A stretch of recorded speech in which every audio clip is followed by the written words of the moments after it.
Salut à tous. Une petite modification sur mon Hyper Go-Kart. C'est mon kart qui est fait à partir de deux moteurs de hoverboard. Alors là, j'ai ouvert les contrôleurs pour pouvoir les passer en multitension. C'est des petits contrôleurs de 24 volts. Je sais pas si on voit 24 volts. 350 watts. Donc voilà. 24 volts, 350 watts. J'ai installé la marche arrière. Alors, pour l'instant, le kart fonctionne sur 48 volts, étant donné que j'ai validé le strap des 60 volts. Et donc aujourd'hui, l'idée c'est de pouvoir le faire fonctionner sur une batterie de 12 volts pour mon fils. Alors là, c'est le contrôleur d'origine. Et là, c'est le contrôleur que j'ai modifié. Alors, je vais juste vous montrer l'endroit où il faut modifier pour pouvoir le passer en multitension. Pour tromper le microcontrôleur en lui faisant croire que c'est une batterie de 24 volts ou 48 volts. Alors, on peut voir ici que j'ai modifié le strap 60 volts. Donc, je vais essayer de zoomer. Hop, voilà. Donc, on voit le marquage des 60 volts ici.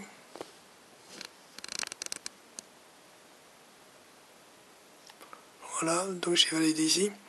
Alors, pour modifier votre contrôleur, pour qu'il puisse fonctionner en multitension à partir de n'importe quel voltage de batterie, il suffit de repérer cette zone à partir du plus de la borne plus VCC ici. Faut repérer toute cette zone. Donc on voit qu'elle est reliée en série avec deux résistances ici et ensuite reliée à la masse. Donc validé pour 60 volts. Alors l'idée c'est de faire sauter cette résistance. Alors sur les contrôleurs c'est tout le temps la même chose. Donc vous repérez la borne plus VCC ici. C'est le power lock. Et ensuite sauter la résistance qui suit. Voilà, hein, c'est tout con.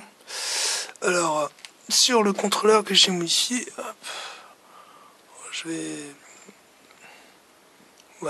zoomer un peu plus. Ah, désolé pour la caméra. Donc hop.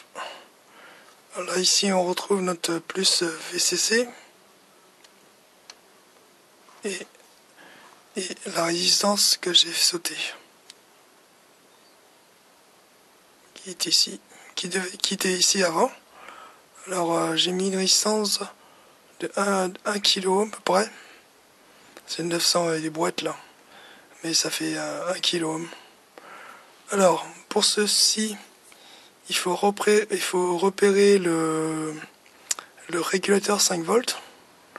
Donc pour moi c'est ce composant ici. C'est un petit transistor ici qui est un régulateur de 5 volts en fait pour l'alimentation des accessoires.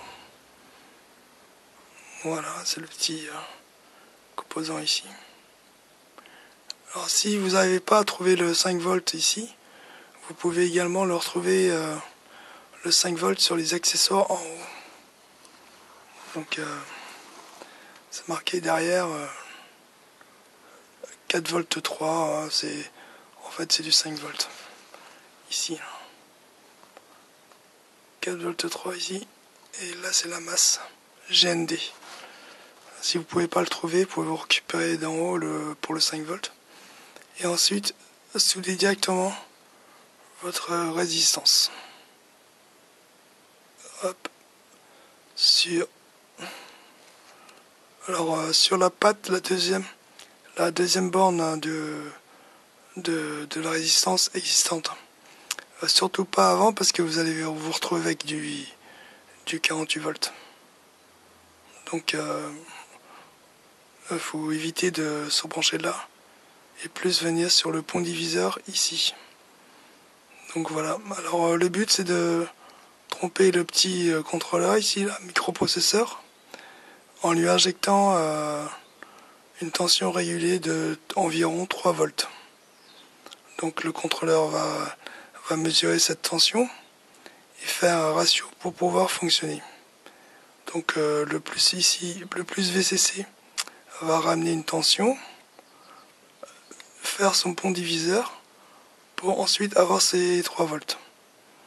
Donc c'est comme ça qu'il contrôle la tension de la batterie. Et donc on peut tromper le microprocesseur en lui disant que c'est une batterie de 24 ou 36, 48 et lui il va pouvoir autoriser le fonctionnement. Donc on va faire un test. Hop, moi j'ai mis ça pour la mise au point. Alors ici c'est un contrôleur d'origine que j'ai pas modifié. Ici le contrôleur que j'ai modifié. Alors là je vais utiliser une batterie de 12 volts de modélisme. Tac. Là je vais le brancher. Voilà. Bon, mes feux clignotent parce qu'en fait 12 volts c'est trop faible pour le petit convertisseur ici, pour l'éclairage. Alors donc je vais faire le test et vous allez voir que le contrôleur qui a été modifié fonctionne sous 12 volts et le contrôleur d'origine ne fonctionne pas. Donc je vais accélérer, hop. Voilà. Donc ça fonctionne pour tromper le microprocesseur. Et du coup vous pouvez fonctionner à partir de 12 volts jusqu'à 72 volts. Donc voilà. Alors si je mets une batterie de 24, forcément ça va marcher. Les deux moteurs vont fonctionner.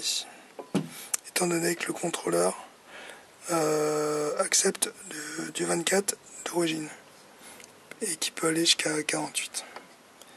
Voilà pour cette modification toute simple.